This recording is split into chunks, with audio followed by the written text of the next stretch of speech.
Welcome back. If I were to miraculously become the next president of the Philippines, I really would only concentrate on three things. The first one would be libraries. In my years of staying and living and working here in the US, I noticed that every city here, no matter how small, no matter how big, they have at least one really decent library. And I'm talking about not only do they have a huge selection of books, there is audiobooks, there are videos or DVDs that you can borrow for free, and there are computers where you have access to free internet. So there's numerous or multiple computer terminals that people can use for free to access the internet, so that if you're unemployed or if you're looking for a job, you can go to the library and use the computers there for free so that you can print out your resume, type out your resume, or look for jobs online. The first time I was here, I was in a very small city called Inverness in Florida. And even there, they had a very decent library, complete with all the books and the magazines and the newspaper publications that one would want. And as I mentioned, there were videos you could borrow. There were CDs that you can borrow, and there were computers that you can use for the internet. So imagine the Philippines if at the very least each major city or each municipality had a library stocked with all these books, and then all the free internet that you could use so that people can educate themselves and inform themselves, and every student would have somewhere that they could study in peace with all the books and all the references that they needed so that they can improve their education or better themselves through education and information. So that's what I would focus on. Build one decent library per city or per municipality, or for whatever would be possible in the 6 years of your term or of a president's term in the Philippines. How many would it be possible to roll out and to build within that 6 year period? I would focus on that education and, improving the lives of our young people, or of our students, but even those even our countrymen, or even the Filipinos who are, outside of education already, or outside of studying, or have graduated, or are working. They can better themselves or improve themselves by continual education or continuous learning. Libraries. And now it's not just about building new libraries in those cities. The existing libraries that are in the schools or the universities, I would also improve on those and make sure they have a good selection of the books available to them. It's updated constantly. They have better internet. I would work with Starlink so that the internet there is cheaper. It's the fastest also in the country. And that the computers are upgraded and that they're the latest ones so that they're fast and efficient. And all the publications are updated, all the magazines, all the newspapers. And I'm pretty sure there's a lot of entities out there that would help us to make sure that all the reading materials are stocked and updated. So it's not an impossible task, I feel, but I would really focus on that as a main pillar in the platform if I were to become a president or the president of the Philippines. Libraries in every major city, every major municipality, and then the improvement of the existing libraries inside schools or colleges right now. And if we can expand on that or have more of those in those schools and in those universities, that would be a minimum. Each school should have a library that's well stocked, and then each city or municipality should have a really decent library with what's needed within the population of that city or municipality.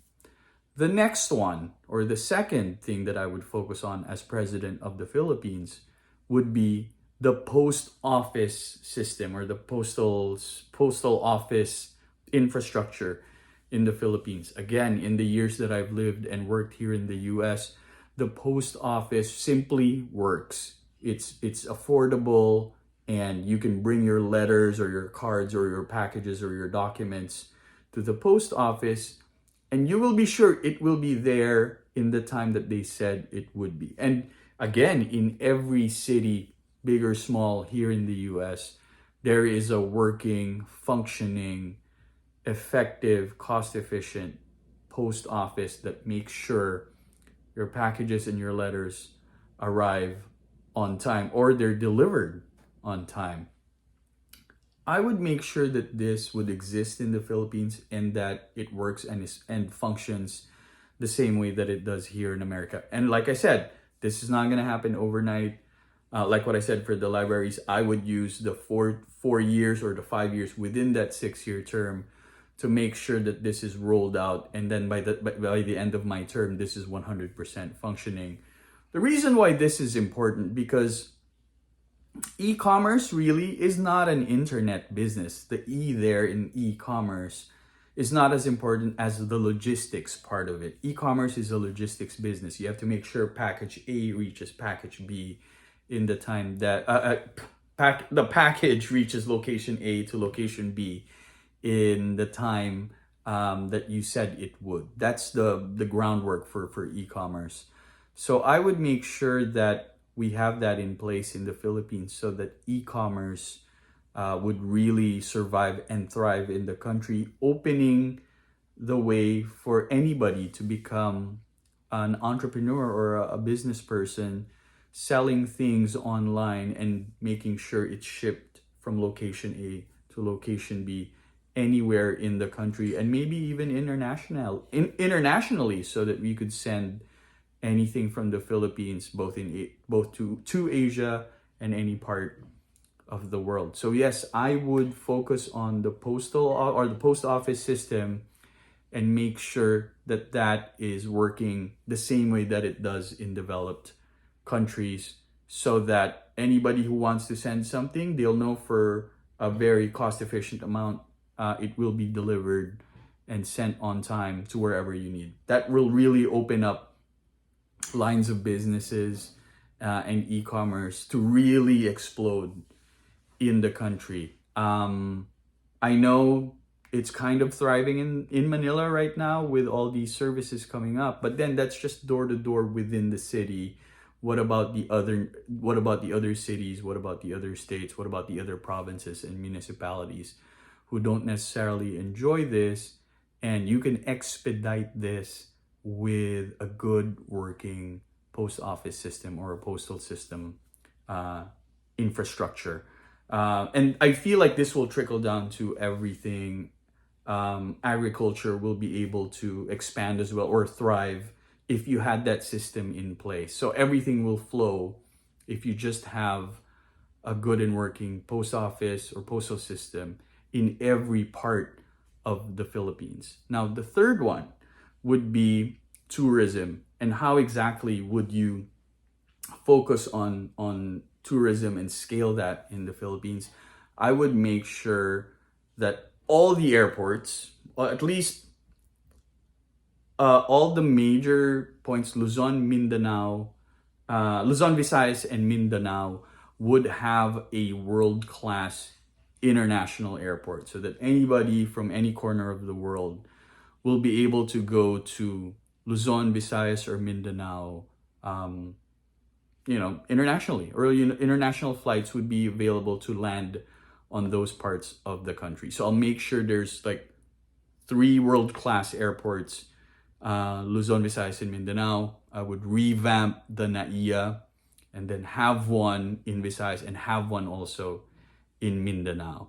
And then the other one, outside of having major global airports, would be to revamp also all the domestic airports, so that it would be easy to travel by air from one city or one province to the next very cost efficiently.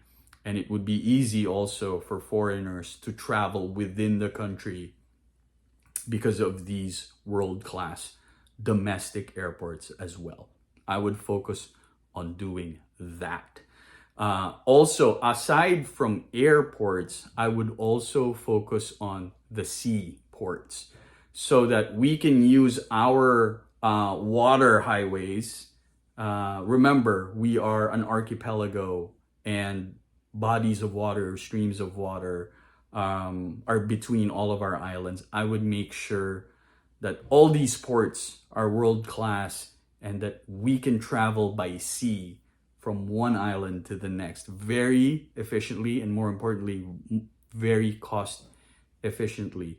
I had the very good fortune of visiting Sweden and Stockholm during my lifetime, and I saw that there you can travel from one island to the next or one port to the next very efficiently. It arrives to the second. Like, you know how in certain countries the trains arrive by the second or the buses arrive by the second, you can set your watch on it.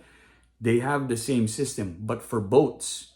So that applies to the Philippines, where because we have a lot of these waterways, and it will also decongest a lot of the traffic that happens on the roads and the streets if everybody traveled by boat. If that system existed, where by the minute or by the second, you know, this boat leaves the destination and arrives into a port by the time that they promised or they committed. So the third one, airports, making sure they're world class and that they exist. You can go from anywhere in the world to any part of the major parts of the Philippines. And also domestically, you can travel from one city to any province very efficiently, and that it exists. So there you have it. My three focuses, or the three things I would focus on for my platform if ever I become the president of the Philippines: libraries, post office, airports, and seaports. There you have it. Please debate me. Comment down below if you agree with any of these. If you don't agree with any of these, even better. But those are the three main things I would focus on if I became the president of the Philippines. And hey, if you really fully agree with it, maybe we can make this a reality, in that I don't necessarily have to become the president, but maybe the next president, we can push him or her to focus on at least including those three things as something we need to improve on for the Philippines, for the next generation, for the current generation, for the future of our country, for the betterment of the nation. Thank you.